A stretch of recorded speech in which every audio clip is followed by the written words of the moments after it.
जिज्ञासु मित्रों, बहुत बहुत अभिनंदन है, स्वागत है आप सभी का दिव्य सृजन में। प्रत्येक दिवस की भांति आज फिर हम यहाँ पर यह लाइव चर्चा का कार्यक्रम शुरू कर रहे हैं। और आज इस लाइव चर्चा का जो विषय है थोड़ा विलंब से शुरू हो रहा है, उसके लिए बहुत खेद है कि आपको थोड़ी प्रतीक्षा करनी पड़ी इस कार्यक्रम के प्रारंभ होने में। लेकिन प्रारंभ हो चुका है कार्यक्रम, और आज का जो विषय है रोचक विषय है। कई बार इस पर लोग प्रश्न करते हैं, इस पर चर्चा करते हुए लोग पाए जाते हैं, ईश्वर ही सब कुछ करता है या कुछ नहीं करता? ईश्वर ही सब कुछ करता है या कुछ नहीं करता? आज हम इसी विषय पर चर्चा करेंगे और इसी विषय को समझने का प्रयास करेंगे कि ईश्वर सब कुछ करता है या कुछ नहीं करता। कुछ लोगों का दावा है कि ईश्वर ही सब कुछ करता है, ईश्वर ही सब कुछ करने वाला है, उसकी मर्जी के बिना तो कोई पत्ता भी नहीं हिल सकता। कुछ लोग यहां तक दावा करते हैं, और कुछ लोग दूसरी भी कई बातें करते हैं, और फिर ईश्वर के रहने का स्थान भी बताते हैं कि वो रहता कहां पर है। तो चलिए हम आज इन सभी विषयों पर आज चर्चा करेंगे कि संसार में जो भी घटनाएं घट रही हैं उसको ईश्वर करने वाला है या कौन करने वाला है, या हमें मानकर चलना चाहिए कि सब कुछ ईश्वर करने वाला है, ईश्वर ही बनाने वाला है संसार को। हमें किसने बनाया है? सबसे बड़ी बात यह है कि हमें किसने बनाया है। चलो, बाहर की बहुत सारी वस्तुएं हैं, एरोप्लेन है, टेलीविजन है, लैपटॉप है, इंटरनेट है, ये सब वैज्ञानिकों ने, साइंटिस्ट ने डेवलप किए हैं। लेकिन इस मनुष्य शरीर को किसने बनाया है? मानव तन को किसने बनाया है? तो क्या ईश्वर ने बनाया है, या फिर इसको भी किसी वैज्ञानिक ने बना दिया है? किसी वैज्ञानिक ने तो बिल्कुल नहीं बनाया। अगर होता तो फिर इसकी भी कोई ना कोई फैक्ट्री होती जहां पर यह मनुष्य शरीर बन जाता। लेकिन मनुष्य शरीर बनने की कोई फैक्ट्री नहीं है। तो भला इस मनुष्य शरीर को किसने बनाया है? तो हम इस विषय पर आज चर्चा करेंगे, ऐसे प्रश्नों का उत्तर ढूंढने का प्रयास करेंगे, जिससे कि समाज जो है बहुत ज्यादा इस उधेड़ बुन में लगा रहता है, इस तर्क वितर्क में लगा रहता है, और इस मामले में बहुत ही उलझा रहता है कि इस दुनिया को बनाने वाला कोई ऊपर वाला है। कुछ लोग ऊपर वाले को नहीं मानते हैं, वो कहते हैं सर्वव्यापी है, लेकिन उसने दुनिया बनाई है, उसका कंस्ट्रक्शन है, उसकी मर्जी से बना है, उसने बनाई है। कुछ ऐसा दावा लोग करते हैं। तो आज हम इस विषय को समझेंगे कि वह बनाता है या नहीं बनाता है। क्या वो मेकर है? क्या वो कर रहा है, मेकिंग कर रहा है, मैन्युफैक्चरिंग कर रहा है? हम ऐसा कह सकते हैं कि नहीं कह सकते हैं? वो बना भी रहा है या नहीं बना रहा है? तो इसीलिए वह बना रहा है कि नहीं बना रहा है, हम आज इस विषय पे चर्चा करेंगे, इसको समझने का प्रयास करेंगे। हमारे देश में बहुत सारी धार्मिक संस्थाएं हैं, बहुत सारे धार्मिक संप्रदाय हैं, उनकी अलग अलग मान्यताएं हैं। कुछ रिलीजियस हैं, कुछ अब्राहमिक हैं, कुछ नॉन अब्राहमिक हैं, कुछ वैदिक हैं। तो कुछ वैदिक संप्रदाय हैं जो अपनी जड़ों को वेदों में ढूंढते हैं, तो वह भी किसी बनाने वाले की बात करते हैं कि उसने बनाया है, ही इज द मेकर, वह बनाने वाला है, और वह करता है, वही सब कुछ कर रहा है, वही सब कुछ कर रहा है। तो किसी ने मुझसे कहा कि आप इस विषय पे चर्चा को ले आइए, क्योंकि कई जगहों पर मैंने कहा कि मैं इस चर्चा कर चुका हूं। लेकिन होता क्या है, देखिए, अब यहां पर बहुत सारी समस्याएं होती है। देखिए, अभी भी, आज भी उन्हीं समस्याओं के कारण जो है, हमने इस वीडियोस को, अपने चैनल को डीमोनेटाइज किया है। डीमोनेटाइज, ये कंप्लीटली डीमोनेटाइज वीडियो है। इसमें कहीं पर भी आपको एड्स दिखने वाले नहीं है, कहीं पर भी एड्स दिखने वाले नहीं है, ना शुरू में एड्स, ना लास्ट में एड्स। इसीलिए मैंने कल भी आप लोगों से कहा था कि क्योंकि एड्स जो होती हैं वो चैनल को मोनेटाइज करती हैं और उससे कुछ रेवेन्यू जनरेट कर देता है। बहुत ज़्यादा नहीं करता, बहुत मामूली सा रेवेन्यू यूट्यूब देता है, खासकर इंडिया में। यूएसए में रेवेन्यू का रेट अलग होता है, अलग अलग कंट्रीज में अलग अलग होता है, बाहर की कंट्रीज में अलग, और अमेरिका में अलग यूट्यूब ने रखा है। तो लेकिन एड्स लोगों को डिस्टर्ब करती हैं। फ्लो में बात चल रही होती है, कुछ लोगों ने मुझसे कहा कि फ्लो में बात चल रही होती है और बात बीच में कट जाती है, बीच में एड्स आ जाते हैं, और कई बार बड़े फिजूल से ऐड आ जाते हैं जिनको देखने का मन नहीं करता है। तो इसीलिए हमने निर्णय लिया है कि अब जो है इस लाइव चर्चा में या किसी भी वीडियो पर, कल तक जो वीडियोज आई थी या परसों तक उनमें एड्स मिलेंगे, अब आगे आपको एड्स नहीं मिलेंगे। लेकिन हम आपसे एक निवेदन, विनम्र निवेदन अवश्य करेंगे कि यह जो अभियान है, यह जो आध्यात्मिक अभियान है, यह जो धार्मिक अभियान है, आप इसको सहयोग जरूर करें और सहयोग में ज़्यादा से ज़्यादा शेयर करें। तो सर्वप्रथम इस लाइव सेशन को आप शेयर कर दीजिए, जहां तक आप शेयर कर सकते हैं, अपने फेसबुक, अपने ट्विटर, इंस्टा, जो भी है आप यूज़ करते हैं, उन सब पर आप शेयर कर दें और खुद यहां उपलब्ध रहें। और किसी प्रकार की आर्थिक सहायता करना चाहते हैं तो आप जो है हमारे गूगल पे नंबर आदि पर आप आर्थिक सहायता पहुंचा सकते हैं। जीपे या फिर अकाउंट डिटेल्स अगर आप चाहते हैं तो डिस्क्रिप्शन में आपको मिल जाएगा, या गूगल पे या फोन पे, पेटीएम आपको डिस्क्रिप्शन में मिल जाएगा। अंत में भी दे दूंगा, कैप्शन में मुझे देना था लेकिन थोड़ी सी आज व्यस्तता के कारण आज का लाइव चर्चा भी देर से शुरू हो रही है। तो चलिए हम अपने विषय पे आ रहे हैं। ईश्वर सब कुछ करता है या कुछ नहीं करता? हम आज इसी विषय को समझने का प्रयास करेंगे। आधार भी लेंगे शास्त्रों का, लेकिन सबसे पहले तर्कों का भी आधार लेंगे। तो कुछ लोग तर्क देते हैं कि इस दुनिया को किसी ऊपर वाले ने बनाई है, इस संसार को किसी ऊपर वाले ने बनाई है, वो किसी ऊपरी स्थान पर रहता है और वहां से वो दुनिया बना देता है।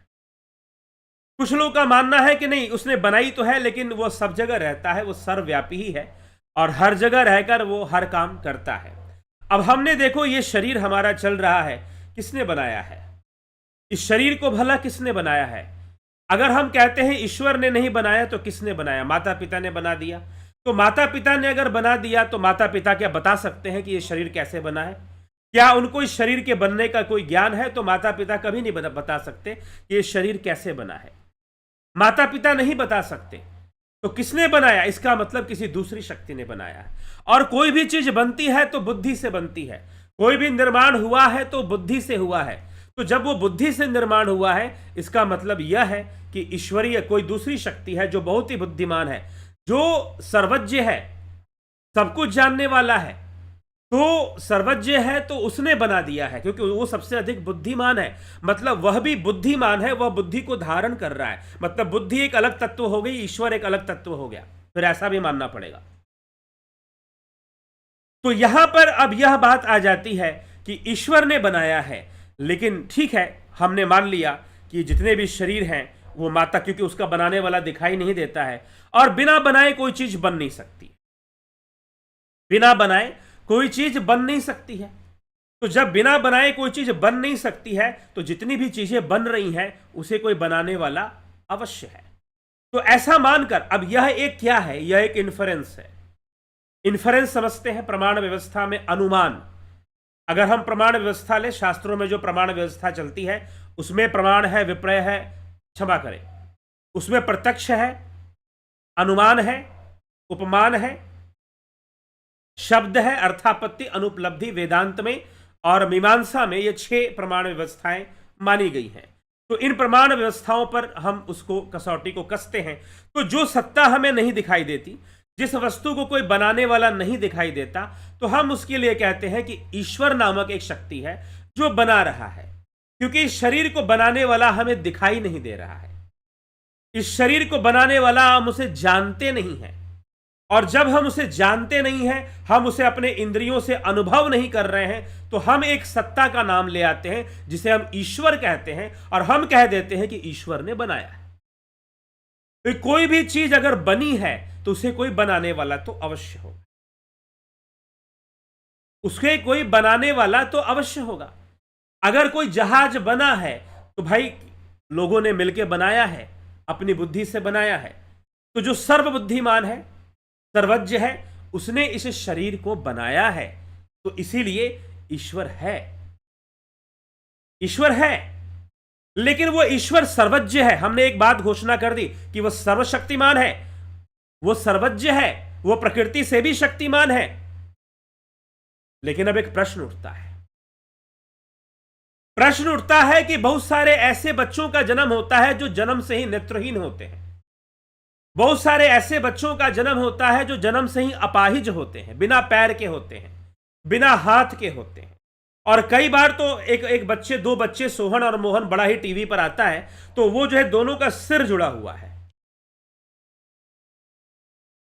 मतलब इसका मतलब यह है कि ऐसा लग रहा है, अब ऐसा लग रहा है कि ईश्वर ने जरूर कोई अदृश्य फैक्ट्री बना के रखी हुई है, जहां पर जैसे कि फैक्ट्री में क्या होता है, कुछ माल जो है ना डिफेक्टेड निकलते हैं, कुछ माल जो है डिफेक्टेड निकल जाते हैं, क्योंकि मशीनरी सिस्टम है, अब मशीनरी सिस्टम उसमें फॉल्ट तो होगा ही। तो लगता है कि ईश्वर जो कि सर्वशक्तिमान है, जो सर्वज्ञ है, उससे गलतियां भी होती हैं,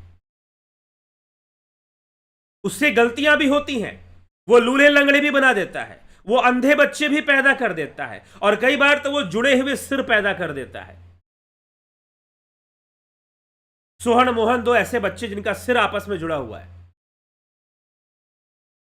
और भी, वो तो एक एग्जाम्पल है जो कि मीडिया में बहुत वायरल हो गया, फेमस हो गया, लेकिन दूसरे ऐसे कई एग्जाम्पल हैं। तो अगर आप ये कहते हो, ये बात सुनने में बड़ी अच्छी लगती है कि भाई जरूर अगर कोई वस्तु बनी है, अगर कोई वस्तु बनी है तो निश्चय ही उसे ईश्वर ने बनाया है, ईश्वर ही बनाने वाला है, क्योंकि बाहर वैज्ञानिक बना रहे, तो वैज्ञानिक तो बड़ा परफेक्ट बना रहे हैं। अब तो ये कंप्यूटर इतना काम कर दे रहा है जो मनुष्य का दिमाग नहीं कर सकता। यह कंप्यूटर और इंटरनेट जो है एक जगह से दूसरे जगह मैसेज भेज सकता है, लेकिन यह दिमाग नहीं भेज सकता। वो अलग बात है कि पतंजलि का योग सूत्र इस बात को प्रमाणित करता है कि नहीं, इस कंप्यूटर से भी ज्यादा तीव्र यह दिमाग चल सकता है, और योग सिद्धियां जब प्रकट होती हैं तो वह योगी अपनी बात को बिना किसी कंप्यूटर या बिना किसी मोबाइल के जहां पहुंचाना है, जिसके मस्तिष्क में पहुंचाना है, योगी अपनी एकाग्रता शक्ति से पहुंचा सकता है। हां, पतंजलि ऐसी बात को लिखते हैं, लेकिन इन प्रैक्टिकल, वह बात भी प्रैक्टिकल है अगर उसका अभ्यास किया जाए तो। लेकिन यहां पर जो है हम देख रहे हैं कि कंप्यूटर्स जो है इंटरनेट के माध्यम से, आप ये देख रहे हैं, आप अपने अपने घरों से ये वीडियो देख पा रहे हैं, आप अपने अपने घरों से इस वीडियो को देख पा रहे हैं आप सभी। तो अब ये किसने बनाया? वैज्ञानिकों ने बनाया या ईश्वर ने बनाया? हम क्या कहेंगे इसे? तो अब जो है ईश्वर जो सर्वज्ञ है, जो चेतन है और जो सर्वशक्तिमान है, वो किसी किसी को बनाने में कुछ गड़बड़ियां भी कर देता है क्या? क्या यह बात मानी जा सकती है? अगर आप उसे सर्वज्ञ कहते हो, अगर आप उसे चेतन कहते हो, अगर आप उसे सर्वशक्तिमान कहते हो, तो क्या उससे बनाने में गलतियां भी होती हैं, मिस्टेक्स होती हैं? क्या आप ऐसा कभी मानोगे? क्या आप कभी ऐसा मानोगे कि ईश्वर से गलतियां भी होती हैं, वह मिस्टेक्स भी कर रहा है, वो गलतियां भी कर रहा है?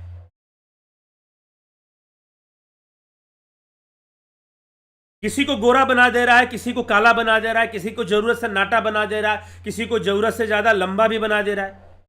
कुछ पैदाइशी बीमारियां लेके पैदा हो जा रहे हैं, कुछ डिफेक्ट्स लेकर पैदा हो जा रहे हैं। अब साइंटिस्ट मान लो कि लैपटॉप बना दिया उन्होंने, अब एक कंपनी की जब लैपटॉप निकलती है, कोई एक मॉडल का निकलता है, तो सारे एक जैसे होते हैं। क्या जो मानवीय गलतियां होती हैं, क्या वो ईश्वर भी वो गलतियां करता है? लेकिन यहां ईश्वर ने सबको अलग अलग बना दिया है, सबको अलग अलग विकार भी दे दिए हैं, सबको अलग अलग बीमारियां भी दे दी हैं, डिफेक्ट भी दे दिए हैं। तो जो सर्वज्ञ है, जो सर्वशक्तिमान है, वो अपनी बनावट में कमियां क्यों छोड़े जा रहा है? उसकी बनावट में या उसकी कीर्ति में तो कोई कमी होनी ही नहीं चाहिए।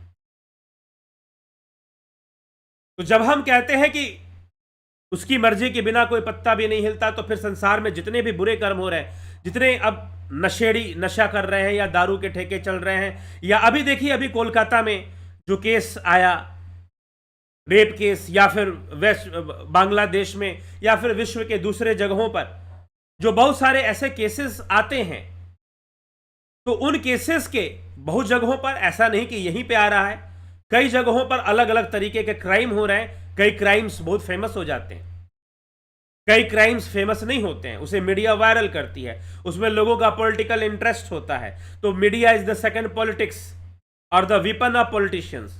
तो वहां से वो चीज वायरल भी किए जाते हैं, फैलाए भी जाते हैं, तो वो एक अलग बात है, हमारा वो विषय नहीं है।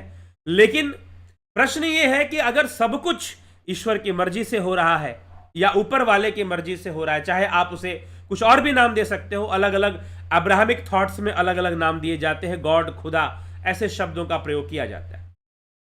तो प्रश्न है कि वो जो ईश्वर है जो हमें बना रहा है, वो कई लोगों को डिफेक्टेड क्यों बना दे रहा है, उनमें कमियां क्यों नजर आ रही हैं? अगर वो सबको एक जैसा बनाता है तो सबको एक जैसा ही बना दे। किसी को काला और किसी को गोरा गोरा क्यों, किसी को नाटा और किसी को लंबा क्यों? और चलो ठीक है, इतना डिफरेंस मान लिया कि इतना डिफरेंस आ गया किसी कारण से, लेकिन किसी को अपाहिज क्यों? कोई बिना पैर के, और कुछ तो ऐसे बच्चे भी जन्म लेते हैं जो मानसिक विकलांग होते हैं, जन्म से ही मानसिक विकलांग होते हैं। उनका जो व्यवहार है बहुत ही अलग होता है। मैंने ऐसे कई बच्चों को देखा है जो कि जन्म से बाय बर्थ मेंटली रिटार्डेड हैं, वो बाय बर्थ हैं। कोई परिस्थिति पैदा नहीं हुई जिसके कारण उनका जन्म वैसा हुआ, नॉर्मल जन्म हुआ, नॉर्मल डिलीवरी हुई, लेकिन वह जो है बाय बर्थ मेंटली रिटार्डेड होते हैं। उनकी बौद्धिक क्षमता अलग होती है, काम नहीं करती है सही से, यहां तक कि अपने हाथ पैर भी सही से मूव नहीं कर पाते हैं। तो क्या हम ये बात स्वीकार कर सकते हैं कि जो ईश्वर सर्वज्ञ है, जो ईश्वर चेतन है और जो ईश्वर सर्वशक्तिमान है, उससे गलतियां भी हो रही हैं? वो गलती से कोई, जैसे कि कोई फैक्ट्री में कोई चीजें बनती हैं या लोग बनाते हैं, जैसे कि कुम्हार घड़ा बनाता है, कुम्हार जब घड़ा बनाता है तो बेचारे से कुछ घड़े टूट जाते हैं, उससे गलतियां हो जाती हैं, और कुछ घड़े उसके खराब हो जाते हैं। तो क्या इस प्रकार की गलतियां, क्या इस प्रकार के मिस्टेक्स उस सर्वज्ञ कहे जाने वाले, उस सर्वशक्तिमान कहे जाने वाले, उस सचेत कहे जाने वाले ईश्वर से भी हो रही है क्या? अगर कुम्हार 100 घड़े बनाए तो उसमें से हो सकता है कि 10 घड़े उसके खराब हो जाए। तो क्या इस प्रकार के जो मिस्टेक्स हैं, इस प्रकार की जो गलतियां हैं, उस ईश्वर से भी हो रही है कि वो हमें बनाने में कुछ लोगों को डिफेक्टेड पैदा कर दे रहा है, कुछ लोगों को मेंटली रिटार्डेड पैदा कर रहा है, कुछ लोगों को बाय बर्थ ब्लाइंड पैदा कर रहा है, कुछ लोगों को बाय बर्थ ब्लाइंड पैदा कर रहा है? हम क्या मानते हैं? लेकिन हम उसे जब सर्वज्ञ और शक्तिमान, सर्वशक्तिमान कह ही देते हैं, तो फिर उससे गलतियां तो होनी नहीं चाहिए।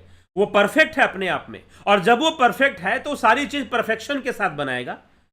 हाँ, कुम्हार से गलतियां हो सकती है, कुम्हार एक मनुष्य है,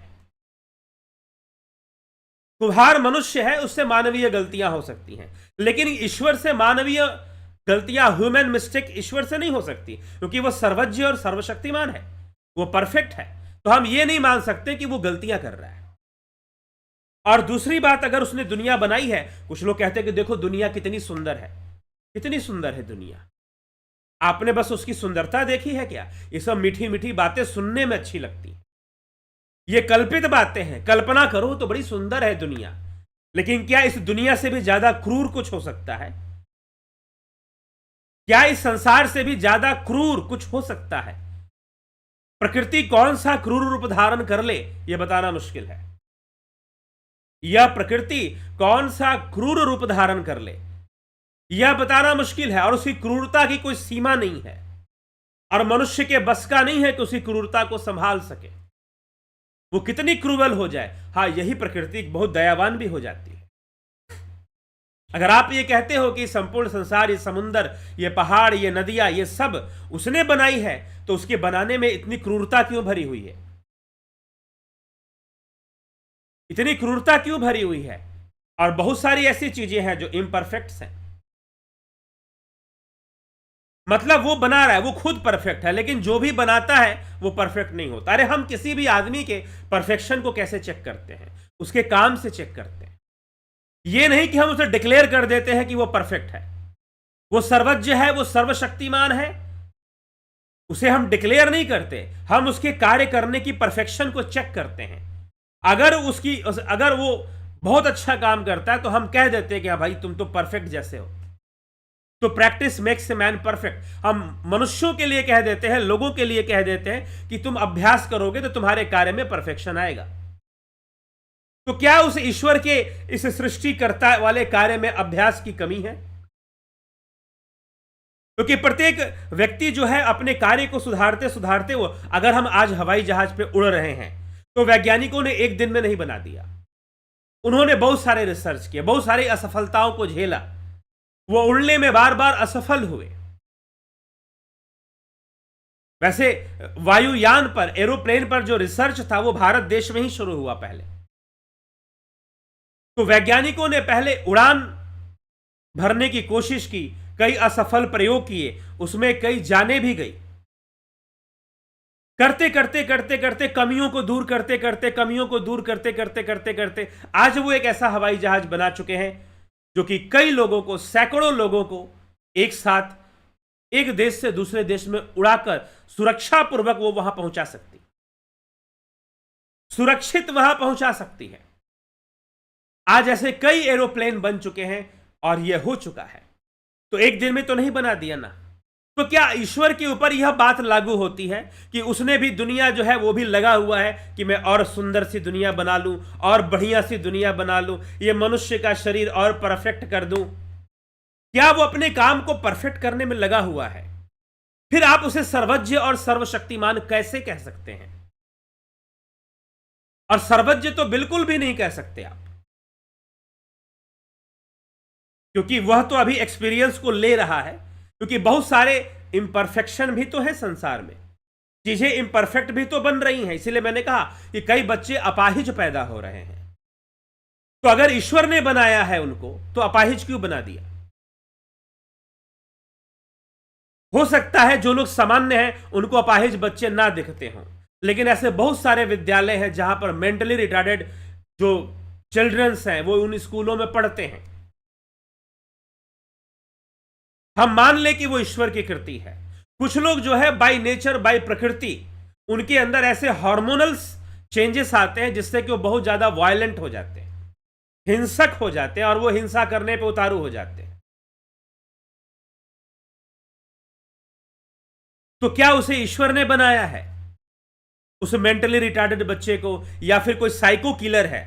साइको किलर समझते हैं अपनी मर्जी, अपनी संतुष्टि के लिए, अपने साइकोलॉजिकल एंजॉयमेंट के लिए वो दूसरों की हत्या कर देता है, जिसको साइको किलर्स कहते हैं। तो क्या उसको ईश्वर ने बनाया है? वो सर्वज्ञ है, सर्वशक्तिमान है? क्या वो ऐसी चीजें बना रहा है? वास्तव में वो कर रहा है? तो कुछ लोग जो बड़े दावे के साथ ये दावा करते हैं कि वह करता है, वो करने वाला है। जी हां, एक बात अच्छे से समझ लीजिए कि वेदों में, शास्त्रों में दोनों ही बातें मिल जाएंगी। उसे सर्वकर्ता भी कहा गया है और उसे अकर्ता भी कहा गया, कुछ ना करने वाला भी कहा गया है कि वो अकर्ता है। लेकिन इस बात को समझना पड़ेगा, ये दोनों ही तथ्य अपनी जगह पर सही हैं। वो सर्वकर्ता है भी और वो अकर्ता भी है, अर्थात कुछ नहीं करने वाला है। कुछ नहीं करने वाला है तो आपको यह चिंतन करना पड़ेगा, आपको यह विचार करना पड़ेगा। अगर हम ये कहते हैं कि उसकी मर्जी के बिना एक पत्ता भी नहीं हिलता, एक फूल भी नहीं खिलता, तो क्या अब पत्ता हिलाने के लिए वो हवा चलवा रहा है या वो खुद हवा है? तो इसलिए अब यहां पर यह बातें आ जाती हैं। अगर हम उसे सर्वज्ञ कहते हैं, उसे सर्वशक्तिमान कहते हैं, तो उसके द्वारा जो चीजें बन रही हैं वह सब के सब परफेक्ट होनी चाहिए, क्योंकि वो परफेक्ट है, वो सर्वज्ञ है। और जब वो सर्वज्ञ है और जब वो सर्वशक्तिमान है, तो वो कोई भी ऐसी, एक बात बताओ, अगर आप सर्वज्ञ बन गए, मान लो कुछ देर के लिए आप सर्वशक्तिमान बन गए, आप सर्वज्ञ बन गए, तो क्या आप ऐसी मैन्युफैक्चरिंग करोगे जो डिफेक्टेड हो? आपका लॉस नहीं होगा उसमें, आपका नुकसान नहीं होगा उसमें। आप कभी ऐसी चीजें नहीं बनाओगे जो डिफेक्टेड हो, जिसमें कि जो खराब हो। तो अगर आप ये कहते हो कि हमारे इस शरीर का निर्माण किसी ईश्वर ने किया है, तो हमारा शरीर हो सकता है कि बहुत सही हो, अब किसी ना किसी शरीर में कोई ना कोई कमी तो रहती है। कुछ शरीरों में बहुत बड़ी कमी रहती है, उसके पैर ही, जन्म से ही पैर नहीं हुए, जन्म से ही आंखें नहीं, नेत्रहीन, और जन्म से मेंटली रिटार्डेड बच्चे भी पैदा होते हैं। आपने नहीं देखे हो तो मैं दिखा सकता हूं, मैं कई बच्चों से ऐसे मिल चुका हूं, बाई बर्थ मेंटली रिटार्डेड है और बुरी तरह से मेंटली रिटार्डेड है। मैंने 15 साल के बच्चों को देखा, वो चल भी नहीं सकता, उम्र हो गई है 15 साल लेकिन वो चल भी नहीं सकता। उसको अपने इंद्रियों पर सामान्य नियंत्रण नहीं है जैसे साधारण लोगों का होता है। वो बोल भी नहीं सकता, उसको अपनी जिह्वा पर भी, जिह्वा है लेकिन वो बोल नहीं सकता, बस ऐसी आवाजें निकालता है। उम्र कितनी हो गई है? 15-16 साल। और ऐसा नहीं कि वो किसी एक्सीडेंट से ऐसा हो गया हो, वो जन्म से ही वैसा है। वह बालक जन्म से ही ऐसा है, पैदाइशी ही वह वैसा है। तो फिर उसे क्या बनाने में कोई त्रुटि रह गई, बनाने में कोई कमी रह गई? वह सर्वज्ञ सर्वशक्तिमान ईश्वर ने कुछ कमी रखी उसके निर्माण में, उसको बनाने में? ऐसे कई प्रश्न हमारे मन में उठते हैं। तो फिर बना कौन रहा? चीजें बन कैसे रही हैं? वह चेतन है तो हम कहेंगे चेतनता से ही तो सब चीजें हो रही हैं। वह चेतन है तो चेतनता, बिल्कुल सही बात है, चेतनता से ही सब कुछ हो रही है। तो क्या चेतन निर्माण करता भी है? जो चेतन है वह निर्माण भी कर रहा है, वो कंस्ट्रक्शन कर रहा है क्या? वो इस वर्क में लगा हुआ है क्या कि भाई चीजें बननी चाहिए? चलिए, अब सबसे पहले हम ये समझते हैं कि पहले तो ये प्रश्न खड़े हो जाते हैं कि ईश्वर ने बनाया भी है या नहीं बनाया है? ईश्वर की मैन्युफैक्चरिंग है भी कि नहीं है? सबसे तो पहले इसमें प्रश्न चिन्ह लगा दो। अगर है तो बहुत ही इम्परफेक्ट चल रहा है, परफेक्शन नहीं है उसकी मैन्युफैक्चरिंग में, परफेक्शन नहीं। अगर आपको परफेक्शन देख रहा है तो आप अंधविश्वासी हो, आप जबरदस्ती परफेक्शन ढूंढने में लगे हुए हो। आपको जबरदस्ती सब कुछ बड़ा ही सुंदर सुंदर व्यवस्था दिख रही है। क्या व्यवस्था है? एक महानुभाव ने कहा कि हमारे शरीर की एक बहुत अच्छी व्यवस्था बनी हुई है, और वो व्यवस्था, क्योंकि व्यवस्था चलाने के लिए कोई बुद्धि चाहिए ना, तो वह ईश्वर सर्वज्ञ है तो वह इस व्यवस्था को बना रहा है, बुद्धि कम लगा रहा है। वो बहुत सारी विकृतियां इस शरीर में आ जाती है, हमें पता नहीं चलता। ब्लड शुगर बढ़ गया, हमें नहीं पता चलता। जो हार्ट बीट होते जा रहा है, हमें नहीं पता चल रहा।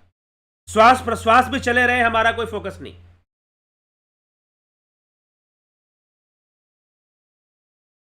उसकी व्यवस्था बहुत सुंदर है, फिर भी गड़बड़ है मामला। ठीक है, और वो अपाहिज बच्चों को ही पैदा कर दे रहा है। चलो बाद में अपाहिज होते तो चलो एक अलग बात है, उसने थोड़ी कर्म करने की स्वतंत्रता दी थी, तुमने ठीक से कर्म नहीं किया। लेकिन जन्मजात बच्चे भी अपाहिज हो रहे हैं, जन्मजात बच्चे भी बिगड़ रहे हैं, जन्म से अंधे भी पैदा हो रहे हैं। तो क्या यह ईश्वर ही बना रहा है? ईश्वर ही सब कुछ करने वाला है, सारी व्यवस्था को संभालने वाला वह ईश्वर है? क्या हम ऐसा कह सकते हैं? तो फिर कहीं ना कहीं यह है कि वो सही से व्यवस्था संभाल नहीं पा रहा, वो सही से व्यवस्था को संभाल ही नहीं पा रहा है।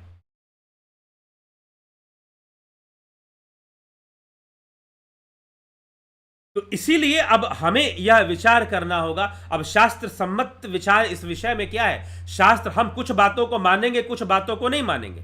जहां पर ईश्वर को सर्वकर्ता लिखा गया है हमने पढ़ लिया, और जहां पर उसे अकर्ता लिखा गया है हमने नहीं पढ़ा।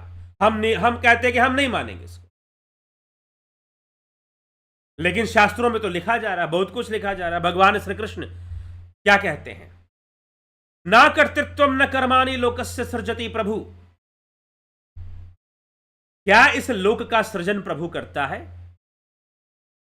ना कर्तृत्व न कर्माणि लोकस्य सृजति प्रभु, सीधा लिख दिया।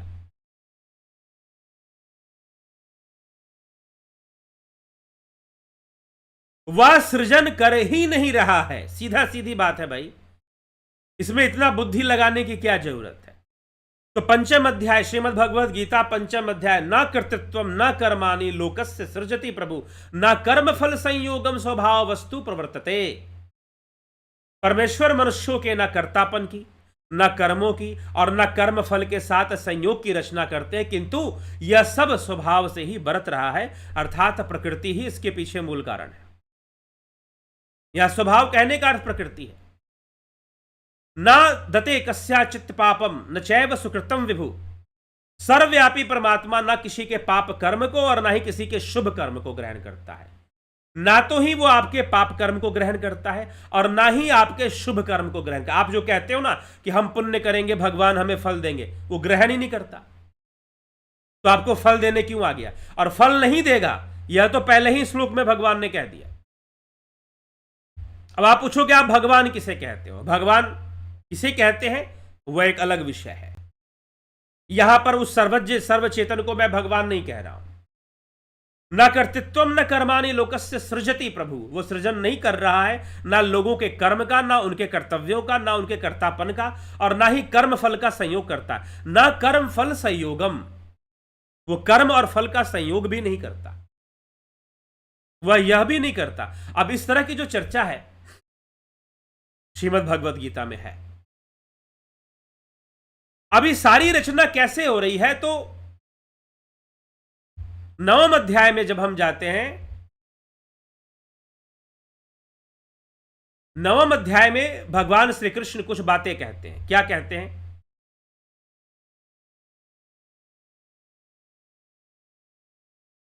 हम उन बातों को समझने का प्रयास करेंगे। 6ठे श्लोक से 9वां अध्याय श्रीमद् भगवद गीता 6ठा अध्याय 6ठा श्लोक से हम देखते हैं क्या कहते हैं।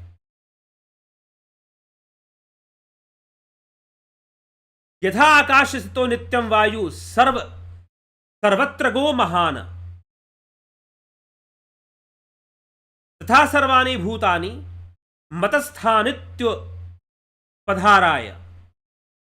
उपधाराय, अर्थात जैसे सब जगह विचरने वाली महान वायु नित्य ही आकाश में स्थित रहती है। यथा आकाश स्थितो नित्यम वायु सर्वत्र गो महान, वह सर्वत्र महान विद्यमान है, विचरने वाली महान वायु नित्य ही आकाश में स्थित रहती है। ऐसे ही संपूर्ण प्राणी मुझ में ही स्थित रहते हैं, ऐसा तुम मानो। संपूर्ण प्राणी मुझ में ही स्थित रहते हैं। फिर भगवान कहते हैं सर्वभूतानि कौन्तेय प्रकृतिम यान्ति मामिकाम। हे कुंती नंदन, हे कौन्तेय, कल्पों का क्षय होने पर संपूर्ण प्राणी मेरी प्रकृति को प्राप्त होते हैं और कल्पों के आदि में मैं फिर उनकी रचना करता हूं। यहां भगवान ने कहा कि मैं रचना करता हूं, यहां कहा कि मैं रचना करता हूं, लेकिन अब आगे सुन लो। कल्पों के क्षय होने पर संपूर्ण प्राणी मेरी प्रकृति को प्राप्त होते हैं, कल्पों के आदि में मैं फिर उनकी रचना करता हूं। आगे सुनिए। तो यहां से साफ लग रहा है कि वो बनाने वाले हैं। अब एक बात को पढ़ लो और बाकी बातें ना पढ़ो और अंधविश्वासी बन जाओ कि हां उसी ने बनाया है, उसी ने साफ लिख रहा है भगवान की मैं रचना करता हूं, मैं बना रहा हूं। प्रकृतिम स्वामवष्टभ्य विसृजामि पुनः पुनः। प्रकृति के वश होने से परतंत्र हुए इस संपूर्ण प्राणी समुदाय को मैं कल्पों के आदि में अपने प्रकृति को वश में करके बार बार रचता हूं, बार बार रचता हूं। यहां पर भी यह बात प्रमाणित होती है कि सब कुछ करने वाला, रचना कौन कर रहा है? वह ईश्वर ही रचना कर रहा है। यहां पर भी बात प्रमाणित होती है। प्रकृति के वश में होने से परतंत्र हुए इस संपूर्ण प्राणी समुदाय को, यह प्राणी समुदाय परतंत्र है, यह प्राणी समुदाय परतंत्र है, जीव परतंत्र है। तो प्राणी समुदाय किसके परतंत्र है? प्रकृति के गुणों के वशीभूत है। तो इस प्राणी समुदाय को मैं अपनी प्रकृति को वश में करके बार बार रचता हूं। अब आगे सुनिए। ये सारे श्लोक आपको श्रीमद् भगवद गीता के सीक्वेंस में समझने जरूरी है। तो अभी 2 श्लोक हमें मिल गए जहां पर भगवान कह रहे हैं कि मैं रचता हूं। कल्प के प्रारंभ में इन सभी प्राणियों की रचना मैं करता हूं, प्रकृति को वश में करके मैं इसकी रचना करता हूं। अब उनकी रचना आगे कैसी है, आगे देखते हैं। न च माम तानि कर्माणि निबधरन्ति धनंजय उदासीन वादासीमसक्तम तेषु कर्मसु। हे धनंजय, उन सृष्टि रचना आदि कर्मों में अनासक्त और उदासीन की भांति रहते हुए मेरे को वो कर्म नहीं बांधते हैं। अब जो है, मैं जो ये रचना कर रहा हूं, मेरे माध्यम से जो ये रचना हो रही है, ये कैसी रचना है? यह उदासीन रचना है। अब यहां पर उदासीन शब्द का अर्थ क्या है? उदासीन कहने का क्या? उदासीन वादासीनम सक्तम, मैं आसक्त नहीं होता हूं। मैं जो रचना कर रहा हूं, मैं उसमें आसक्त नहीं होता हूं। यह एक उदासीन रचना है। उदासीन कहने का मतलब क्या है? Completely unintentional. अनइंटेंशनल, कोई इंटेंशन नहीं है कि रचना हो। अब यह बड़ी विचित्र सी बात है। यह जो शब्द है, सारा रहस्य इसी में छुपा हुआ है, उदासीन। यह जो 9वें अध्याय के 9वें श्लोक में, 9th श्लोका of Shrimad Bhagavad Gita of 9th chapter, मेरी जो रचना है, whatever I am creating, my creation is completely unintentional, उदासीन है। मेरा कोई इंटेंशन नहीं है। मेरे जो क्रिएशन है, मैं जो रचना रच रहा हूं, वो कंप्लीटली अनइंटेंशनल है, उदासीन है। मेरा कोई इंटेंशन नहीं है कि मनुष्य बन जाए। मेरा कोई इंटेंशन नहीं है कि कुत्ते बिल्ली बन जाए। मेरा कोई इंटेंशन नहीं है कि समंदर बन जाए। और मेरा कोई इंटेंशन नहीं है कि पहाड़ पर्वत बन जाए। मेरा कोई इंटेंशन नहीं है कि नदियां बन जाए। भाई, जब आपका कोई इंटेंशन ही नहीं है, आप उदासीन है, तो चीजें बन क्यों रही हैं? आप उदासीन हैं। आपको कोई फर्क नहीं पड़ता है कि कोई लूला लंगड़ा पैदा हो गया। यू आर अनइंटेंशनल, आप उदासीन हैं।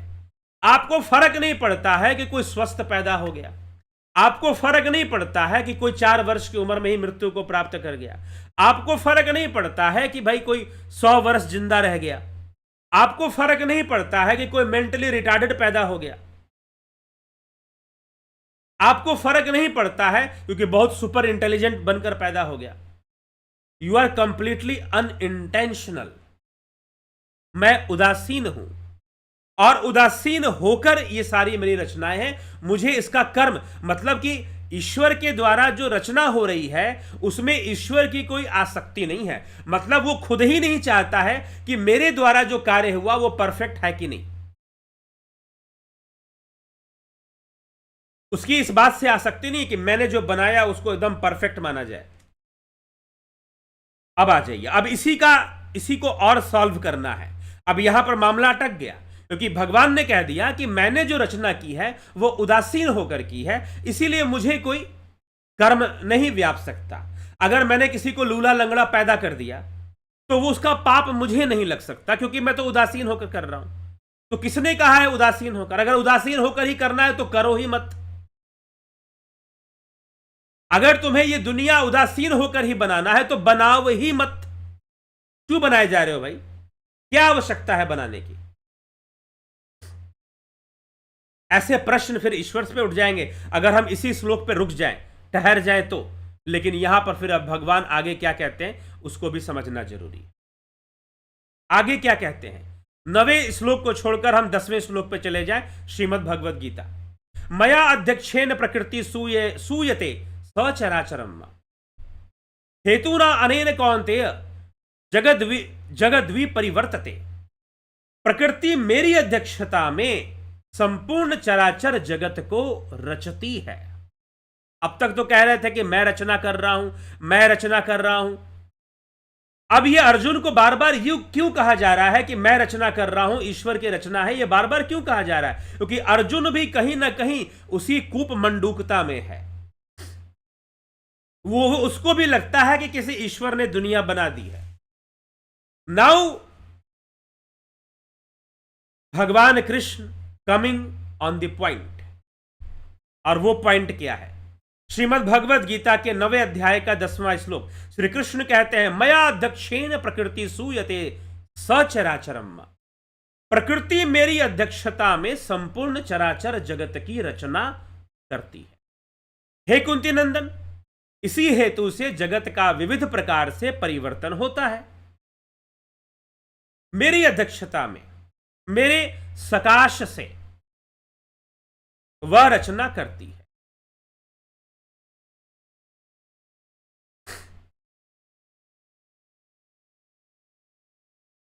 इसीलिए जो इस रहस्य को नहीं जानते, जो इस रहस्य को नहीं जानते कि सारी सृष्टि कौन रचना कौन कर रहा है, रचना कौन कर रहा है, क्या ईश्वर कर रहा है? नहीं भैया, हम नहीं कर रहे।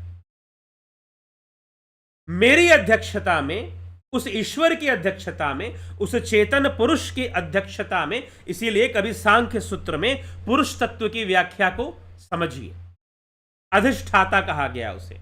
उसे कहीं पर भी सृष्टिकर्ता नहीं कहा गया है, अधिष्ठाता कहा गया। इसलिए सांख्य ने कभी नहीं माना है कि इसे संसार का कारण वह ईश्वर है, बल्कि संसार का कारण प्रकृति है। तो अब कृष्ण यह कह देते हैं कि मूढ़ लोग, अब जो पहले जो बात समझते थे वो मूर्ख लोग, वो किसकी श्रेणी में आ गए? वो मूर्खों की श्रेणी में आ गए, जो ये बार बार कहते हैं कि ईश्वर ने दुनिया बनाई है और ईश्वर ही सब करने वाला है। अब जानंती माम मूढ़ा मानुषिम तनुमाश्रितम। मूर्ख लोग मेरे संपूर्ण प्राणियों के महान ईश्वर रूप परम भाव को नहीं जानते हैं कि मैं किस स्थिति में हूं। मैं चेतन हूं, लेकिन मैं किस स्थिति में हूं? मैं अध्यक्ष की स्थिति में हूं, मैं अधिष्ठाता की स्थिति में हूं। मुझे मनुष्य शरीर के आश्रित मानकर, अर्थात साधारण मनुष्य मानकर भी मेरी अवज्ञा करते हैं। परम भावम जानंतो माम भूत महेश्वरम। वो मेरे भाव को नहीं समझते हैं, नहीं जानते हैं। इसीलिए वह मूढ़ व्यक्ति, उनको लगता है कि वो मुझे ही कर्ता मान लेते हैं, मुझे ही कहने लग जाते हैं कि मैंने किसी को दुख दिया, मैंने किसी को सुख दिया।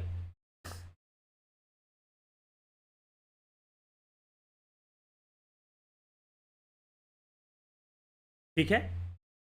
तो इस प्रकार से लोग गलती से यह समझ लेते हैं कि ईश्वर बना रहा है, ईश्वर कर रहा है। नहीं, प्रकृति कर रही है। इसीलिए उनको मूढ़ भी माना गया, जो बार बार ईश्वर को दोषी ठहरा देते हैं या ईश्वर को धन्यवाद करते हैं। अच्छा हुआ तो ईश्वर ने कर दिया, बुरा हुआ तो हमने भगवान का क्या बिगाड़ा था कि ऐसा कर दिया।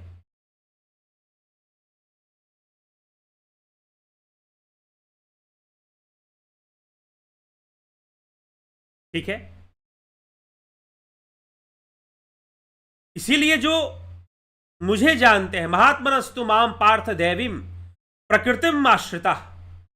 हे प्रथानंदन, हे अर्जुन, दैवी प्रकृति के आश्रित अनन्य मन वाले महात्मा लोग मुझे संपूर्ण प्राणियों का आदि और अविनाशी समझकर मेरा भजन करते हैं। मुझे वो आदि समझते हैं, अविनाशी समझते हैं, अनादि समझते हैं, क्योंकि वो अनादि है,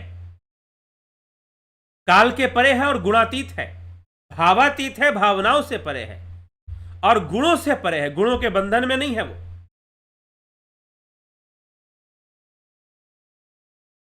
तो जो ये समझते हैं कि यह सब बनाने वाला ईश्वर है, इन शरीरों को बनाने वाला भी ईश्वर है, वह कोई व्यवस्थापक है और सारी व्यवस्था को बनाए जा रहा है, तो यह मूर्खों का विषय है। मूर्ख लोग ऐसा मान लेते हैं, जबकि वह ईश्वर अधिष्ठाता है, प्रकाश है वो।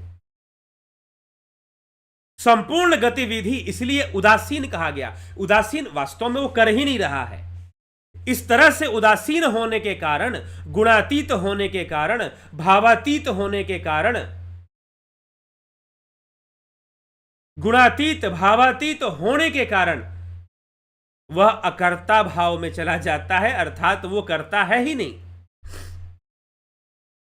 किसी को दुख मिल रहा है तो वह दुख दे रहा है क्या? बताइए। किसी को दुख मिल रहा है तो वो दुख दे रहा है? जी नहीं। कोई लूला लंगड़ा पैदा हो रहा है तो किसी को लूला लंगड़ा वो पैदा कर रहा है क्या? कोई अगर लूला लंगड़ा पैदा हो जाए तो वो पैदा करने वाला है? हम ऐसा कह सकते हैं? नहीं कह सकते हैं। उसने पैदा नहीं किया किसी को लूला लंगड़ा। प्रत्येक मनुष्य अपने कर्म से ना ही कश्चित क्षणमपि जातु तिष्ठत्य कर्म कृत कार्यते है वशः कर्म सर्व प्रकृतिर जैर गुणे। कोई भी मनुष्य, कोई भी जीव किसी भी अवस्था में क्षण मात्र भी कर्म किए बिना नहीं रह सकता, क्योंकि प्रकृति के परवश हुए सभी प्राणियों से प्रकृति जन्य गुण कर्म करवाते ही रहते हैं। तीसरा अध्याय 5वें श्लोक में कर्म कौन करवा रहा है? क्या परमात्मा कर्म करवा रहा है? नहीं, आपसे अच्छे बुरे जो भी कर्म हो रहे हैं प्रकृति करवा रही है, और प्रकृति के गुणों के वशीभूत ये सब हो रहा है। तो इसीलिए ईश्वर अकर्ता हो जाता है, वो कुछ भी नहीं कर रहा है। इसीलिए इस प्रकृति का प्रयोजन क्या है? भोग और मोक्ष। कोई ईश्वर मोक्षदाता नहीं होता, बल्कि प्रकृति ही मोक्षदाता बनती है। ईश्वर किसी को जन्म लेने के लिए नहीं भेजता, नहीं भेजता वो कि जाओ तुम पैदा हो जाओ। अब कहोगे नहीं अवतारी पुरुष आते, अरे भाई अवतारी पुरुष हो चाहे संत महापुरुष हो, सब प्रकृति के सिद्धांत के अंतर्गत ही चलते हैं, प्रकृति के संतुलन के विज्ञान में ही काम करते हैं। इसीलिए अगर आप ये कहते हो कि अवतारी पुरुष आते हैं, संत आते हैं, धर्म की स्थापना करते हैं, तो राक्षस क्यों आते हैं?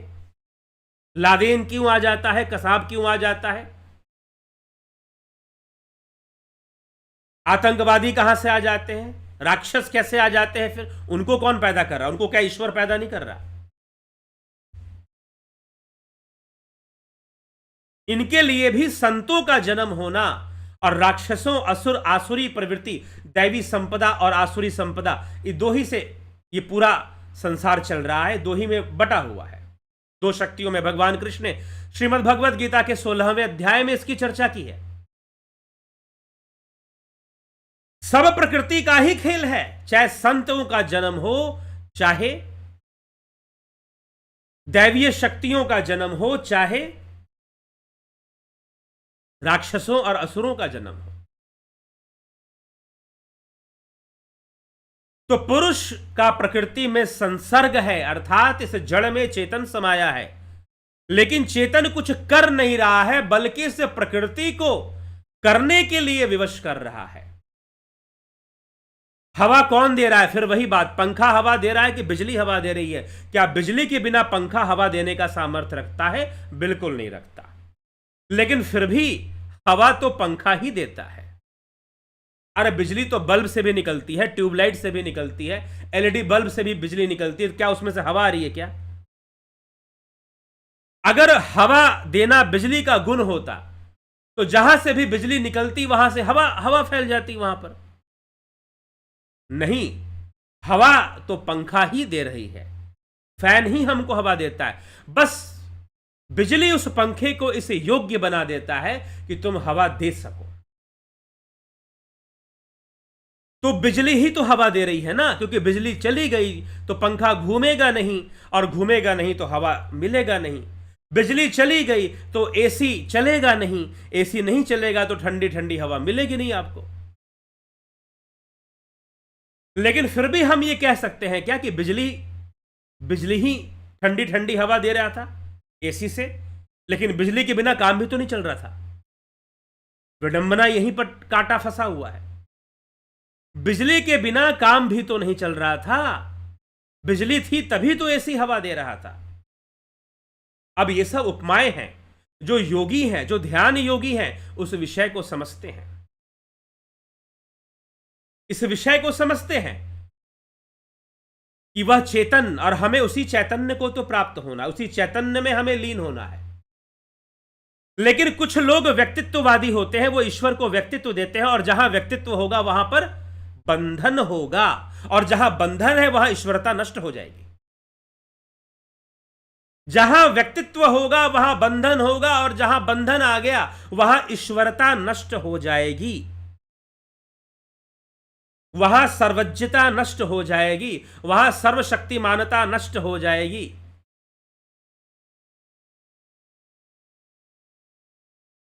तो ईश्वर वह चैतन्य शक्ति, वह चैतन्य कुछ भी नहीं करता, उसकी करने की कोई इच्छा भी नहीं है, और बुद्धि चेतनता के बल पर काम करती है, लेकिन बुद्धि स्वयं जड़ तत्व है। इसलिए प्रकृति के विकास क्रम में पहले बुद्धि का जन्म होता है, और यह जो संसार चलता है उसमें नेचुरल इंटेलिजेंस इन्वॉल्व होता है। नेचुरल इंटेलिजेंस, प्रकृति की बुद्धि, यूनिवर्सल इंटेलिजेंस भी होती है। हां, बिना चेतना के उसका भी काम नहीं चलता, विदाउट कॉन्शियसनेस उसका भी काम नहीं हो सकता। तो वह चैतन्य की शक्ति सर्वव्यापी होकर कार्य करती है। जिसे हम निर्जीव कहते हैं वह भी उसी चेतना के साम्राज्य में आते हैं। आप कहोगे कि निर्जीव वस्तु में चेतना नहीं है। निर्जीव कहने का मतलब जीव नहीं है। चेतन शब्द कोई जीव शब्द का पर्यायवाची नहीं है, ठीक है, क्योंकि किसी निर्जीव वस्तु का अनुभव भी चेतना के कारण ही हो रहा है। अगर आप किसी वस्तु को सजीव कहते हो और किसी वस्तु को निर्जीव कहते हो तो due to involvement of consciousness, आपकी इंद्रियां चेतना के माध्यम से ही कार्य कर रही हैं, तभी आप इस बात को कह पा रहे हो कि फलानी वस्तु निर्जीव है और फलानी वस्तु सजीव है। तो चेतना के साम्राज्य के बाहर किसी भी वस्तु का कोई अस्तित्व नहीं होता। इसीलिए वह सर्वव्यापी ईश्वर है, वह परम चैतन्य है, लेकिन वह आपको बना नहीं रहा है। आपके शरीर का निर्माण वो नहीं कर रहा है, लेकिन उसके बिना हो भी नहीं सकता है। उसके बिना हो भी नहीं सकता है, उसके सकाश के बिना संभव भी नहीं है। यह प्रकृति उस पुरुष तत्व के बिना उस चैतन्य के कोई कार्य नहीं कर सकती है। लेकिन अब कोई कार्य नहीं कर सकती है, जैसे कि विद्युत है, विद्युत पंखे को घुमा रहा है, लेकिन विद्युत की कोई इच्छा नहीं है कि पंखा घूमे। उसको इस बात से लेना देना भी नहीं है कि पंखा घूमे, वह बस उस सिस्टम को सबल कर रहा है, उस सिस्टम को सबल कर रहा है कि पंखा घूम जाए। जब बिजली दौड़ती है उसके कॉइल से तो पंखा घूम पड़ता है और घूमकर हवा देना शुरू कर देता है। या सिर्फ यह तर्क भी उन लोगों के लिए है जो योग मार्ग पर ध्यान योग मार्ग पर नहीं चलते हैं, अपनी चेतना से जुड़ने का प्रयास नहीं करते, अपनी चैतन्य शक्ति को जानने का प्रयास नहीं करते। तो वह ईश्वर कोई मेकर नहीं है, वो किसी को बना नहीं रहा है। इसलिए भगवान ने कहा कि देखो, जो कुछ भी मैं बना रहा हूं, प्राणियों की रचना जो मैं कर रहा हूं, वह सबका सब उदासीन भाव से कर रहा हूं। उदासीन कहने का मतलब, अब भावनाएं कितनी होती हैं? 3 प्रकार की भावनाएं भगवान श्री कृष्ण ने श्रीमद् भगवद गीता में बतलाई। सात्विक भावना, राजसी भावना और तामसी भावना। इन तीनों से उदासीन है वो। उसकी कोई इच्छा नहीं है कि सृष्टि बने। यह सब प्रकृति का सिद्धांत है, और प्रकृति के वशीभूत होकर, प्रकृति के 3 गुणों के वशीभूत होकर शरीरों का निर्माण हो रहा है। और 3 गुणों में फेरबदल चलता रहता है, 3 गुणों में संघर्ष चलता रहता है, 3 गुणों में अप डाउन चलता रहता है। तो कहीं पर कुछ हो गया, कहीं पर कुछ हो गया, कहीं तमोगुण की अधिक वृद्धि हो गई, कहीं रजोगुण की अधिक वृद्धि हो गई, कहीं सतोगुण की अधिक वृद्धि हो गई।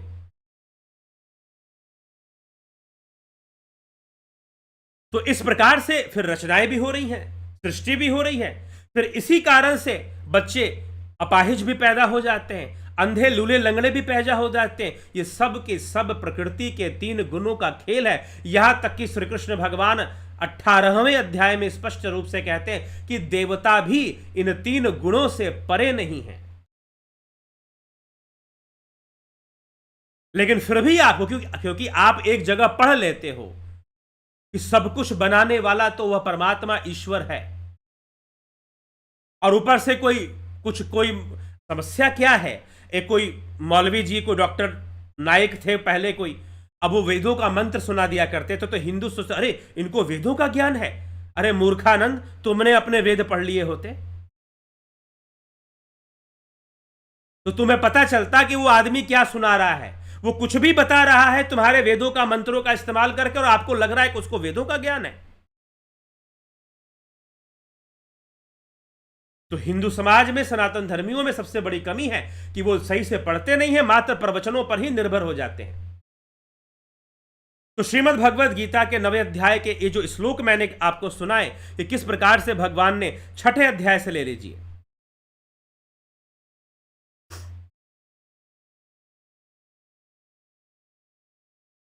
नवे अध्याय को अगर हम 6ठे या 5वें श्लोक से हम पढ़ना शुरू करें, यह सब संसार मेरे ही रूप से, मेरे योग ऐश्वर्य रूप से व्याप्त है। संपूर्ण प्राणी मुझ में स्थित है, परंतु मैं उनमें स्थित नहीं हूं। कितनी बड़ी बात है।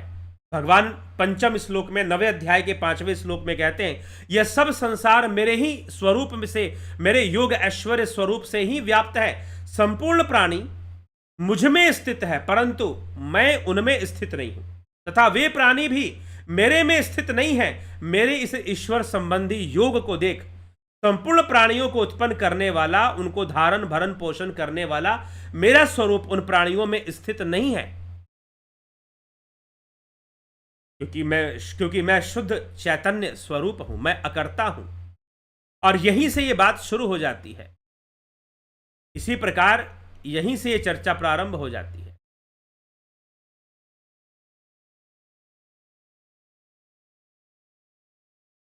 चौथे 5वें श्लोक से लेकर हम आगे बढ़ते हैं। तो 6ठे श्लोक में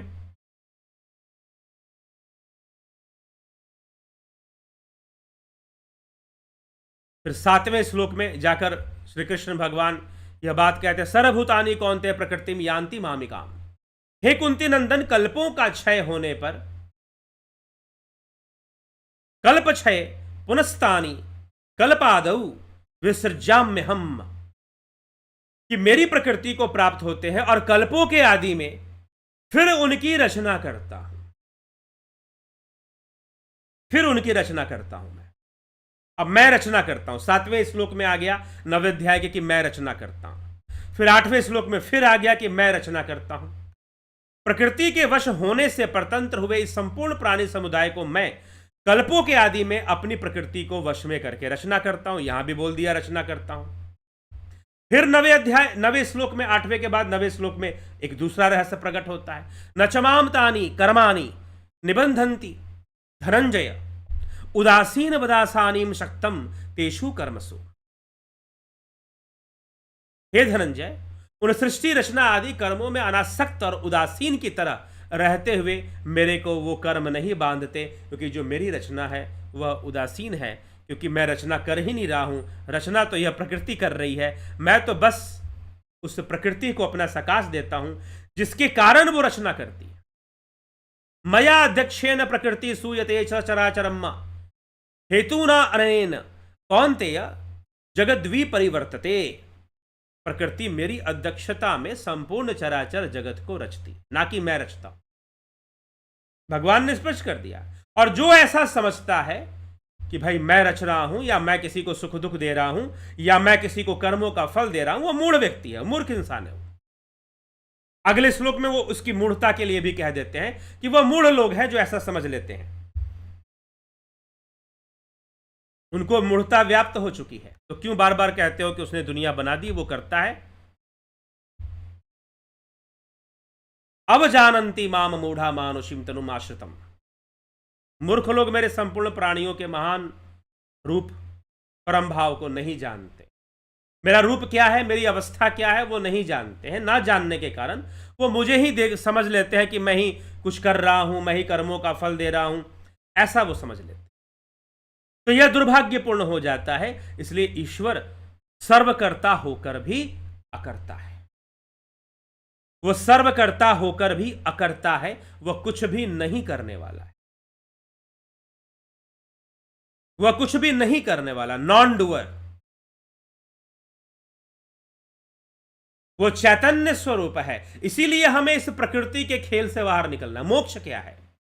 इस प्रकृति के खेल से बाहर निकलना। और ये कितना दुर्भाग्यपूर्ण होगा कि आप इस प्रकृति के खेल से बाहर निकल जाओ और फिर से दोबारा इसी में आ जाओ। दुर्भाग्यपूर्ण ही तो होगा ना। ये कितना दुर्भाग्यपूर्ण होगा कि आप मोक्ष प्राप्त कर लीजिए, इस प्रकृति के खेल से बाहर निकल जाइए और फिर से इसी में आ जाइए। किस लिए चाहिए ऐसा मोक्ष लोगों को? मुझे समझ में नहीं आता। ऐसा मोक्ष चाहिए है किस लिए?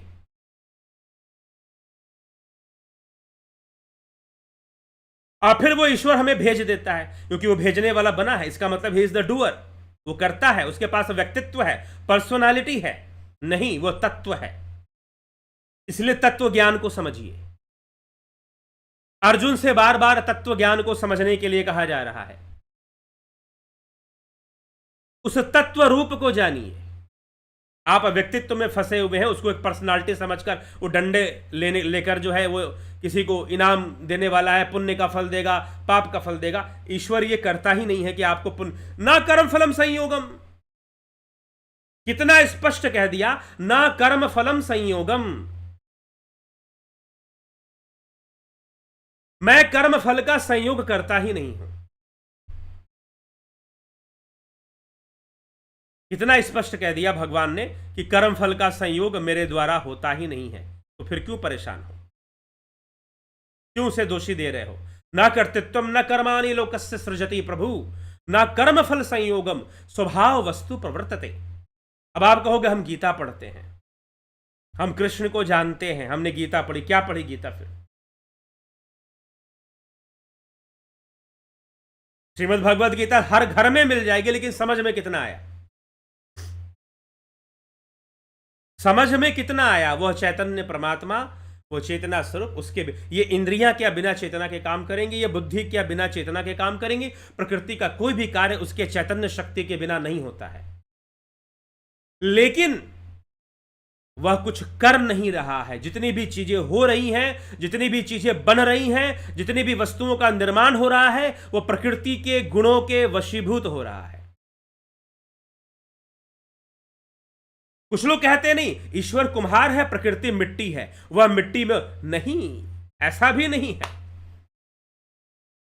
कि वो निर्णय ले रहा है कि किसके नाक कैसे होंगे, किसकी आंख कैसे होंगे। तो भाई परफेक्टली बनाओ ना, तुम तो सर्वज्ञ हो, तुम तो सर्वशक्तिमान हो, तो हर चीज को परफेक्ट बनाओ।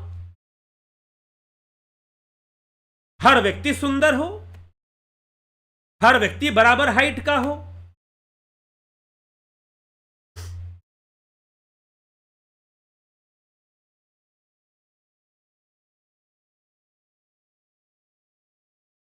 ठीक है,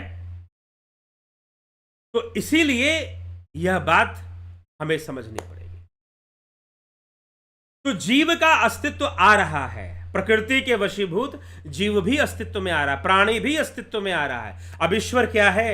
जब वो सर्वव्यापी है, वो सर्व चैतन्य स्वरूप है। और जीव का अस्तित्व कैसे आ रहा है? जीव का अस्तित्व भी प्रकृति, जड़ और चेतन के संयोग से ही आ रहा है। जीव का अस्तित्व भी जड़ और चेतन के संयोग से ही आ रहा है। लेकिन प्रकृति की निर्भरता हो जाती है उस चैतन्य परमात्मा पर।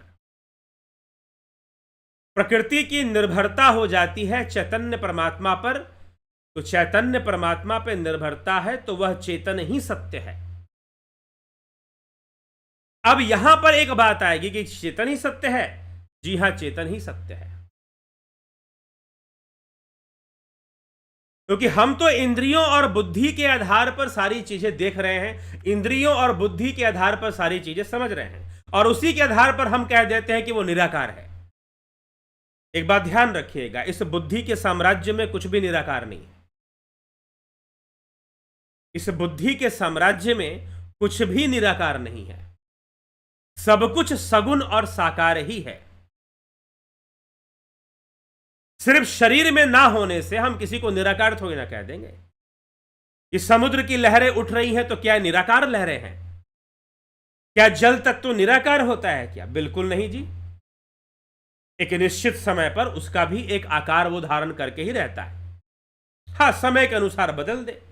अब क्या आप अपने शरीर का, हमारे शरीर का आकार नहीं बदलता? बचपन में कुछ और था, जवानी में कुछ और हो गया, बुढ़ापे में कुछ और हो जाएगा। इसका भी तो आकार में परिवर्तन आ ही रहा है, और फिर मृत होने के बाद कुछ और हो जाएगा।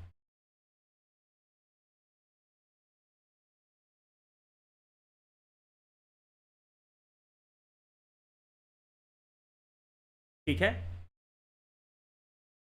तो यह हो जाएगा। तो इसीलिए भगवान इस बात को समझाते हुए कहते हैं कि संपूर्ण प्राणी जगत मुझ में स्थित है, लेकिन मैं उनमें स्थित नहीं। क्यों स्थित नहीं हूं? क्योंकि जीवत्व बोध होने के कारण तुम कब स्थित हो जाओगे? परमात्मा आप में स्थित कब होगा? जब आप ध्यान योग करोगे। यह जो भगवान ने यह बात कही कि संपूर्ण प्राणी मुझ में स्थित, लेकिन मैं उनमें स्थित नहीं, क्योंकि वह माया में स्थित है, वह प्रकृति में स्थित है, प्रकृति के 3 गुणों में स्थित है, जो कि विवर्तित है, जो कि सत्य नहीं है। अब वेदांत के अनुसार जो कि सत्य नहीं है, जो विवर्तित है, मैनिफेस्टेड है, उसी को सत्य मानकर बैठे हो। तुम तो चैतन्य स्वरूप हो, मन तो ज्योत स्वरूप है, अपना मूल पहचान, अपने मूल को जानो। तुम चैतन्य हो, तुम चैतन्य को जानो, तुम चैतन्य रूप को प्राप्त कर लो, तुम ही चैतन्य हो। क्योंकि तुम्हारा अस्तित्व 2 बातों पर निर्भर है ना, जड़ और चेतन पर। तुम चैतन्य स्वरूप को जान लो, तुम्हारा वही वास्तविक रूप है, और वही वास्तविक रूप होने के कारण तुम ही ब्रह्म हो।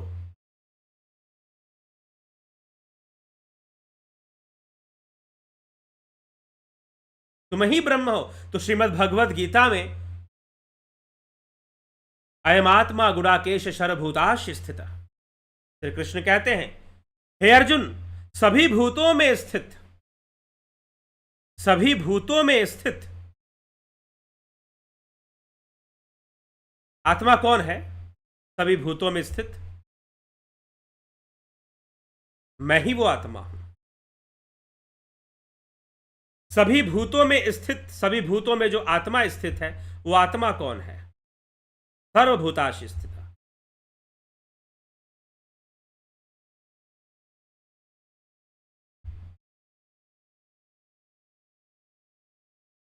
तो इस विषय को समझना होगा। तो वह क्यों कृष्ण अपने आप को, कि आत्मा ही तो चेतना है, आत्मा ही तो चैतन्य है, उसके होने ही से तो सब हो रहा है, उसके होने से ही तो ये संपूर्ण प्राणी जगत चल रहा है। लेकिन प्राणी इंद्रियों के वशीभूत है, जीव इंद्रियों के वशीभूत है,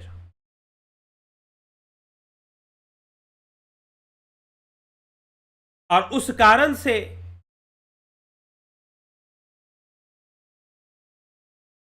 वह स्वयं को अपने आत्मा रूप में नहीं जानता है, वह अपने आप को आत्मा रूप में नहीं पहचानता है। यह उसकी विडंबना है,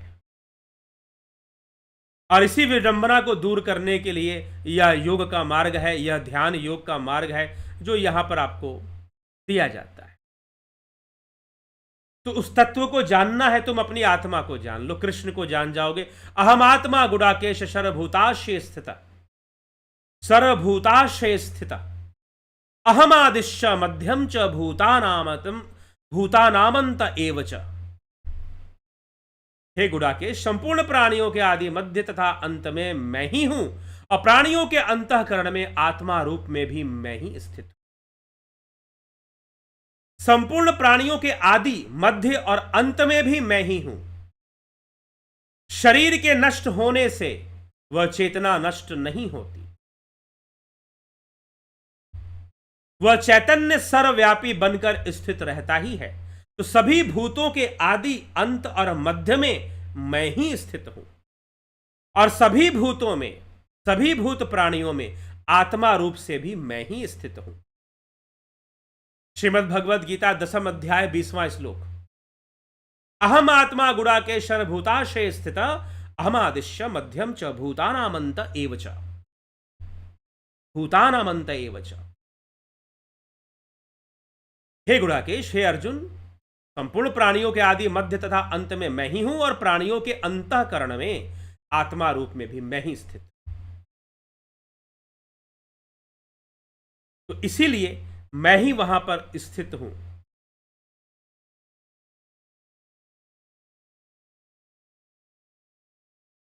ठीक है, तो सब मुझ में स्थित है, मैं सब में नहीं, इसका अर्थ मैंने समझा दिया। क्योंकि जो प्राणी है, जो जीव जगत है, वो प्रकृति के वशीभूत होने के कारण प्रकृति के अनुसार बरतता है, उस चैतन्य को नहीं जानता है।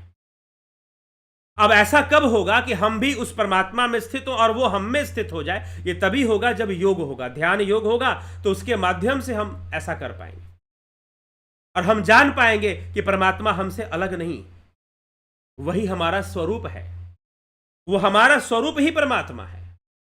The real self, the realisation of real self, तद्द्रष्टु स्वरूपे अवस्थाना। महर्षि पतंजलि कहते हैं योग का उद्देश्य क्या है? योगस चित्त वृत्ति निरोधा तद्द्रष्टु स्वरूपे अवस्थानाम, स्वरूप की उपलब्धि करना, यह योग का उद्देश्य है। इसलिए श्री कृष्ण इस 10वें अध्याय के 16वें श्लोक में, 20वें श्लोक में, माफ करें, क्षमा करें 20वें श्लोक में, अहम आत्मा गुणाकेशर भूताश स्थित अहम आदिश्च मध्यम च भूतानाम अंत एव च, साफ साफ ये लिख दे रहे हैं कि सभी भूत प्राणियों के आदि मध्य अंत में वह चैतन्य पुरुष ही है, और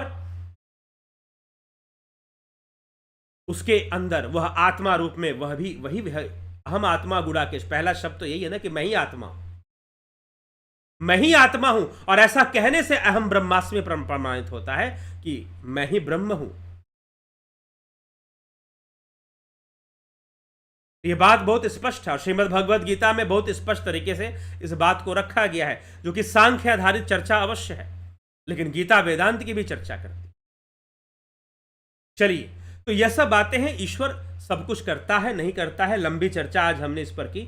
आप सब इस वीडियोस को ज़्यादा से ज़्यादा शेयर करें, और अगर आपको अच्छा लगे तो यथासंभव, क्योंकि इस चैनल की हमने मोनेटाइजेशन को अभी ख़त्म करके रखा हुआ है और मोनेटाइज नहीं कर रहे हैं चैनल को, तो आप सभी से आग्रह है कि अगर आपको लगता है कि हाँ, ये विचारधारा, ये सनातन धर्म को जागरूक करने के लिए और सनातन धर्म में ज्ञान की वृद्धि, और जो भी है, मैं क्या किसी को ज्ञान दूंगा, लेकिन अपनी साधना से, अपने ध्यान योग के अभ्यास साधना से और अध्ययन से, सिर्फ अध्ययन से नहीं। इसलिए बहुत पहले मैंने कहा कि वेदों का ज्ञान सिर्फ वेदों के अध्ययन से नहीं होता। अगर कोई ध्यान योग में प्रवृत्त ना हो, साधना में प्रवृत्त ना हो, तो उसे वेदों के वाक्य समझ में नहीं आ सकते सही से, और फिर वो कहेगा कि वेदों को ईश्वर ने लिख दिया या प्रकट कर दिया, जैसे कि आसमानी किताब हो कोई, तो वेद कोई आसमानी किताब नहीं है। तो ऋषि मुनियों ने, क्योंकि अभी पीछे एक महानुभाव मिले जो कहने लगे कि नहीं, ईश्वर ने वेद प्रकट कर दिए, वेद अपरुषे हैं, ध्यान योग से ऋषियों के हृदय में प्रकट होते हैं। आप ध्यान योग करेंगे, आपके हृदय में भी प्रकट होंगे। ईश्वर कोई विशेष किसी का चुनाव थोड़ी ना करता है कि इसके हृदय में प्रकट करूंगा, जो ध्यान योग करेगा। हाँ, किसी को अभ्यास ज्यादा करना पड़े, किसी को कम करना पड़े, प्रारब्ध पे निर्भर करेगा थोड़ा यह भी, लेकिन जो करेगा उसके हृदय में प्रकट होगा, वेदों के रहस्य प्रकट होंगे। तो जिन्होंने समझा है अनुभूति से, मात्र पढ़कर नहीं, तो वेदों का ज्ञान या शास्त्रों का ज्ञान सिर्फ पढ़ने से नहीं होता, बल्कि उसका प्रैक्टिकल, कोई भी ज्ञान, फिजिक्स केमिस्ट्री, अगर आप विज्ञान के छात्र हैं, विज्ञान पढ़ते हैं, और फिजिक्स केमिस्ट्री अगर आपने पढ़ी, तो सिर्फ टेक्स्ट बुक पढ़ने से नहीं हो जाएगा, प्रैक्टिकल भी करना पड़ेगा, तब आपको समझ में आएगा। तो वैसे ही ध्यान योग उसका प्रैक्टिकल है, वैदिक ज्ञान का, और उन सब विषयों को हम समझ पाते हैं, चाहे वो व्यवहारिकता में हो, संसार के नियम हो, चाहे वो आध्यात्मिक नियम हो या आध्यात्मिक सिद्धांत हो, उन सब को हम भली भांति तभी समझ पाते हैं जब अभ्यास की प्रक्रिया से भी जुड़ते हैं। तो जो मैंने आज बोला उसको भी भली भांति समझने के लिए, नहीं तो तर्क बहुत सारे हैं, उसको भी भली भांति समझने के लिए हमें ध्यान योग में अच्छे से प्रवृत्त होना पड़ेगा। ठीक है? तो सनातन धर्म इज नॉट अ थियोलॉजी, यहां थियोलॉजी नहीं है, इसीलिए अद्वैत को मोनोइज्म कहा गया, मोनोथेइज्म नहीं किया गया। What is the difference between monotheism and monism? तो वो जो थियोलॉजी चलती है, वेस्टर्न थियोलॉजी जो चलती है, that is not applicable in Sanatan Dharma. तो चलिए इसके आगे हम बढ़ते हैं, आपके कमेंट्स भी देखते हैं। कुमाराराम चौहान जी, बहुत अभिनंदन है। अजीत अपराजित, शेखर शर्मा, संतोष कुमार, कन्हाई कुमार, गीता, विनोद कुमार शर्मा, गुरु जी आप कह रहे हो कि सब्सक्राइब करो, ये बात हमारी माता जी को समझाइए कि सब्सक्राइब एक बार होता है। जी हाँ, सब्सक्राइब एक बार होता है, लेकिन आज यह जो कमेंट्स हैं वो सब्सक्राइबर मोड पर नहीं है, लेकिन ज़्यादातर रहेंगी। सिंह पूनम जी, मना भाई ठाकुर, विनोद कुमार सु, सृजनी महंता, प्रणाम मास्टर जी, रतन सिंह जी, शिवचरण शर्मा, फैक्टास्टिक, योगेश खैरनर, शिवचरण शर्मा। गुरु जी, क्या पिछले जन्म के कर्मों के कारण ही परमात्मा की आराधना में मन लगता है? जी हाँ, उसका भी एक सहयोग होता है। गोविंद प्रसाद, नीमा जी, दीपक शर्मा, अनुज सिंह जी, गौतम रॉय जी। गुरु जी, हम वेस्ट बंगाल से हैं। मेरा एक प्रश्न है, जीवात्मा कैसे मातृगर्भ में आते हैं? हिरण्य गर्भ में से जीवात्मा मातृगर्भ में कौन प्रेसेस से आते हैं? किसकी इच्छा से आते हैं? जीवात्मा की ही इच्छाएं होती हैं। प्रकृति के 3 गुणों के वशीभूत इच्छाएं प्रकट होती हैं। तामसी इच्छाएं प्रकट होती हैं तो शरीर को धारण करता है। शर्मा मनोज, एके त्यागी, हरे कृष्णा, कन्हई कुमार जी। सभी जिज्ञासुओं से अनुरोध है कि कर्म सिद्धांत पर इस चैनल पर प्लेलिस्ट है, इसका लाभ प्राप्त कीजिए। जी हाँ, श्वेतराय सिन्हा जी, नत्थु सिंह जी, आशा रानी जी, बहुत अभिनंदन है आपका। सिंह पूनम जी, अवधेश कुमार, नरेंद्र माकुड़े जी, अमन कक्कर जी, रामविलास जी, विष्णु चंद्र मौर्य, गंभीर शाह, रमेश यादव जी। प्रकृति और पुरुष में क्या पुरुष को जान लेना ही तत्व ज्ञान है? जी हाँ, बिल्कुल सही समझ रहे हैं। चंद्रभान सिंह जी, संजय सिंह काथट जी, Raju Pal ji, Gautam Rai ji, all is well. माया के खेल है। गुरु जी, मेरा एक प्रश्न है, जीव जब सूक्ष्म बीज रूप में होता है तो वापस स्थूल शरीर धारण करने के लिए वह पुरुष के किस द्वार से भी, पुरुष का द्वार क्या? ये सारा खेल प्रकृति का चल रहा है, सूक्ष्म में चले चाहे स्थूल में चले, तो जीव खुद ही अपनी तामसी भावनाओं के कारण स्थूल शरीर को धारण करता है। संजय पटेल जी, पूर्वज प्रॉब्लम, बोध कितने शरीर तक रहते हैं?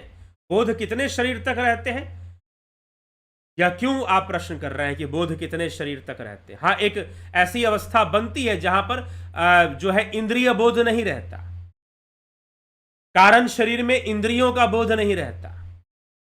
हाँ, लेकिन कारण शरीर का बोध उत्पन्न होता है। जैसे कि आपको सुषुप्ति अवस्था का बोध होता है, आपको कि मैं गहरी निद्रा में था या स्वप्न में था, लेकिन जब आप गहरी निद्रा में थे तब इंद्रियों का बोध नहीं था। ठीक है,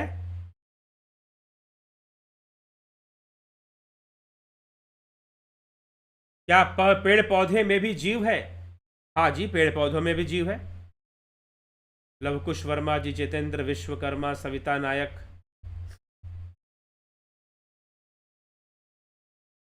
प्रस्तुत अनमोल व्याख्यान बहुत स्पष्टता से समझाया, इसलिए हम आपके व्याख्यान।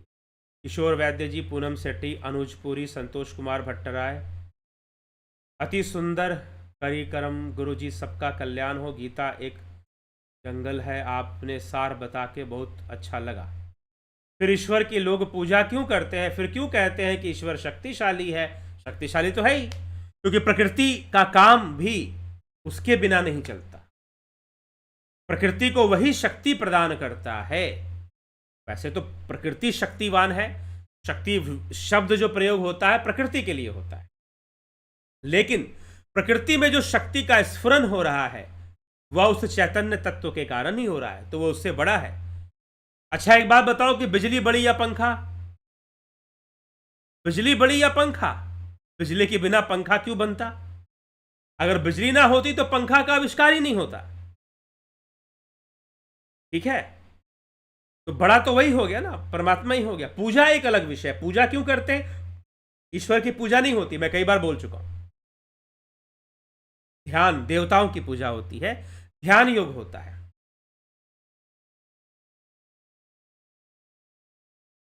आपके बताए अनुसार यदि वह ब्रह्म मनुष्य में स्थित नहीं है तो उसमें सब स्थित हैं, वो उसमें स्थित नहीं है। वो किसमें स्थित नहीं है? जीव भाव में स्थित नहीं है। यह जो जीव भाव आ रहा है कि हम जीव हैं, हम प्रकृति के बंधन में हैं, यह जो जीव भाव आ रहा है उसमें उसकी स्थिति नहीं है। क्यों? क्योंकि वह उदासीन है, क्योंकि वह भावातीत है, इसलिए उसकी स्थिति उसमें नहीं है। लेकिन वह सब में स्थित है। कैसे है? अहम आत्मा गुडाकेश सर्वभूताशय स्थित, इस रूप में, आत्मा रूप में सब में स्थित वही है। तो यह भगवान कृष्ण कह रहे हैं कि मैं सब में, सब मुझ में स्थित, मैं सब में स्थित नहीं, क्योंकि सब माया में स्थित हो गए हैं, तीन गुणों की त्रिगुणी माया में स्थित हो गए। इसलिए अब इस गुणातीत अवस्था में जाकर भावातीत अवस्था में, इसलिए भावातीत ध्यान, भावातीत ध्यान की बात की जाती है कि आप भावातीत अवस्था में जाए। इसको आजकल लोग ट्रांसेंडेंटल मेडिटेशन कहते हैं, लेकिन प्रैक्टिस में कुछ और चीजें चलती हैं। ट्रांसेंडेंटल अवस्था में पहुंचना कुछ और बड़ी बात हो जाती है।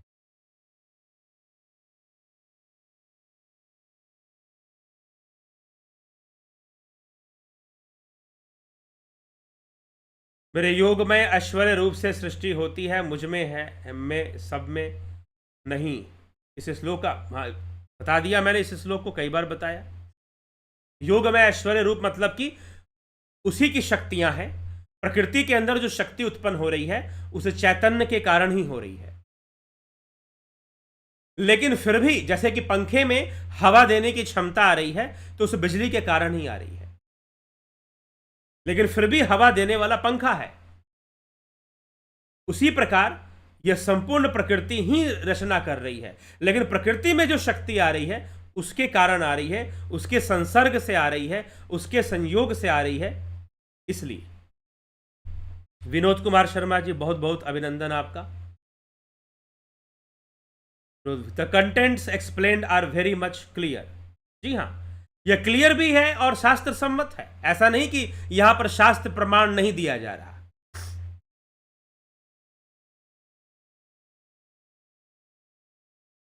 प्रेमानंद जी महाराज बोलते हैं राधा जपो सब कल्याण होगा। ठीक है, मैं ये नहीं कहता कि वो गलत बोलते हैं, लेकिन उनको इसका विज्ञान समझा देना चाहिए कि राधा जपने से कैसे कल्याण होता है, कल्याण किस कौन सी अवस्था का नाम है। और राधा जपने, मैं ये तो बिल्कुल नहीं कह सकता कि वो गलत कह रहे हैं, क्योंकि वो सही ही कह रहे हैं। लेकिन अब यहां पर एक विज्ञान काम करेगा, उस विज्ञान को समझने की आवश्यकता है। लोग नहीं समझते, इसलिए भक्ति कठिन हो जाती है। भक्ति इसीलिए कठिन हो जाती है। चलो ठीक है, उनका एक अपना अभियान है, वो कर रहे हैं। बहुत भीड़ जाती है, बहुत बड़े बड़े सेलिब्रिटी, क्रिकेटर, फिल्म स्टार जाते हैं। मुझे तो लगता है कि लोगों की महिमा इसी बात से बढ़ जाती है कि उनके पास क्रिकेटर और फिल्म स्टार जाते हैं। अब पता नहीं वो क्रिकेटर और फिल्म स्टार क्या लेने जाते हैं।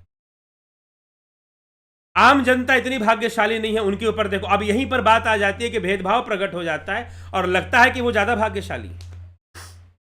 कुछ लोगों की महिमा इस कारण से बन जाती है। चलिए ठीक है, ज्ञान है, भक्ति है उनके पास, तो वो दुनिया को बांट रहे हैं, कुछ चीजें दे रहे हैं, अच्छी बात है। लेकिन यह जो श्रीमद् भगवद गीता का महाविज्ञान है, जो अध्यात्म का महाविज्ञान है, उसे हमें समझना चाहिए और उसे हमें समझकर चलना चाहिए। तो कॉन्सेप्ट्स क्लियर होंगे तो योग मार्ग पर आसानी से आगे बढ़ोगे। योग मार्ग पर आसानी से आगे बढ़ोगे, नहीं तो बहुत तरह के कंफ्यूजन बने रहेंगे, बहुत तरह के संशय बने रहेंगे। ठीक है, अवधारणाएं गलत होंगी तो बहुत तरह के संशय बने रहेंगे। तो चलिए, इसी के साथ मैं विचारों को विराम देता हूं, काफी समय हो गया है। कल फिर मिलते हैं 9 PM लाइव चर्चा में। और मैंने जैसा पहले भी कहा कि इस समय हम जो है चैनल को डिमोनेटाइज कर रहे हैं, क्योंकि चैनल पर एड्स की व्यवधान आपको ना मिले, एड्स का व्यवधान आपको ना मिले। तो जो भी कोर्सेज चलती हैं, ध्यान योग का कोर्स है, प्राकृतिक चिकित्सा, दर्शन, और 2 सितंबर से स्वर योग। इस स्वर योग के विज्ञान के बारे में भी कुछ समझाने के लिए मैं वीडियोस लाऊंगा लाइव चर्चा में। लेकिन कई प्रश्न हैं जो समसामयिक हैं और वो समाज में बहुत ज्यादा व्याप्त रहती हैं। जैसे अभी किसी ने पूछा कि भगवान की पूजा क्यों करते हैं लोग, तो पूजा होती भी है कि नहीं होती है, इस पे भी हम चर्चा करेंगे। और वैसे भी श्री कृष्ण जन्माष्टमी आ रही है, तो और श्री कृष्ण जन्माष्टमी पर भगवान श्री कृष्ण के वाणी को हम ना समझ पाए, उनके दिए गए जीवन सूत्रों को, उनके दिए गए लाइफ मैनेजमेंट को अगर हम ना समझ पाए तो फिर जीवन व्यर्थ है। ठीक है, तो चलिए, जो लोग कोर्स ज्वाइन करना चाहते हैं इस नंबर पे संपर्क करेंगे 9661802459। और अगर आप कुछ भी दान करना चाहते, कुछ भी, इसमें कोई, कुछ लोगों ने मुझसे पूछा कि क्या कोई अमाउंट हमें फिक्स रखना है, नहीं। मैं तो कहूंगा जैसे लोग जाते हैं किसी प्रवचन में तो कुछ भी दान चढ़ा देते हैं, उस तरह से भी आप दान कर सकते हैं। ये यूपीआई नंबर है, नहीं तो आप इस सुपर चैट के माध्यम से भी आप डोनेट कर सकते हैं, जो कि यूट्यूब एक ऑप्शन देता है। ठीक है, वो सारा पैसा हम तक नहीं पहुंचता है, वो यूट्यूब कुछ रख लेता है, काट कर देता है।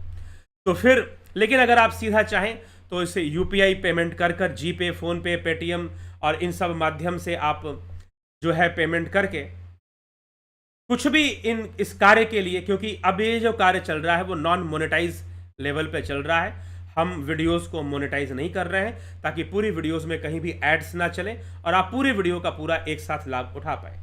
तो यह किया जा रहा है। और दूसरा कि वीडियोस को स्लो कर देना और बहुत तरह के व्यवधान यूट्यूब के माध्यम से भी पैदा होने शुरू हो जाते हैं, तो उन व्यवधानों को दूर करने के लिए भी हमने ये निर्णय लिया है। लेकिन यह एक अभियान है, बिना धन के कुछ नहीं चलता है, व्यवहारिकता में यही सत्य है और मैं इस सत्य को स्वीकार भी करता हूं और कई बार बोलता भी हूं, इसलिए यह व्यवहारिक सत्ता है। तो इसलिए ठीक है, अपना कल्याण करना तो संभव ही है, वो तो हो ही जाता है, लेकिन जब हम जन कल्याण में लगते हैं, लोगों को जगाने में लगते हैं, जागरूक करने में लगते हैं, तो सनातन धर्म के इस मिशन में, इस अभियान में आप सहयोगी बने, आप शेयर करके भी सहयोगी बने और जो भी आपसे संभव हो। कोई, मैं ये नहीं कहता कि इतना आपको पेमेंट करना है या उतना, जो आपकी श्रद्धा, जो आपका सामर्थ्य, जो बन पड़े आप जो है कर सकते हैं। और ज़रूर ये जो मैंने यूपीआई नंबर दिया, नहीं तो आप अगर आप अकाउंट नंबर चाहते हैं, वीडियो के डिस्क्रिप्शन में चले जाइए, वहाँ पर आपको डिटेल्स मिल जाएंगे और वहाँ से भी आप पेमेंट कर सकते हैं। तो बहुत बहुत धन्यवाद। वो सहयोग होगा इस आध्यात्मिक अभियान में, एक सहयोग होगा। कल कुछ लोगों ने किया था, कल कुछ लोगों ने किया, कुछ का नाम मुझे ध्यान भी है, जलाराम जी हुए, दीपक शर्मा जी हुए, प्रतिदिन आते हैं। और क्षमा करें अगर मैं नाम भूल रहा हूं, मुझे नाम याद नहीं है, तो ठीक है, नाम के कारण नहीं कि मैं यहां नाम अनाउंस करूंगा। अगर आपको लगे, हाँ मुझे लगा कि मुझे नाम भी अनाउंस करना चाहिए, जो लोग दान देते हैं, तो कभी मैं जरूर उनका नाम भी अनाउंस कर दिया करूंगा। वो मुझे व्हाट्सअप मैसेज कर इंटीमेट भी कर सकते हैं कि हाँ हमने इतना डोनेट किया है। तो ये डोनेट की कोई सीमा नहीं है, आपके सबकी श्रद्धा, अगर मैं कोई सीमा रखूं तो क्योंकि हर व्यक्ति की अपनी श्रद्धा और सीमाएं, जो श्रद्धा और जो आर्थिक सामर्थ्य है वो एक सीमा में चलता है, तो आप जो भी करना चाहें कर सकते हैं। तो लेकिन ज़रूर करें, क्योंकि यह एक अभियान है और इससे आपका भी एक सहयोग बनता है। यूट्यूब एक विदेशी प्लेटफॉर्म है, एक फॉरेन प्लेटफॉर्म है, एक विदेशी है और हमारे धर्म और संस्कृति के प्रति ईमानदार भी नहीं है। या सोशल मीडिया में जितने भी सोशल मीडिया प्लेटफॉर्म है, ज़्यादातर वो अमेरिकन प्लेटफॉर्म है।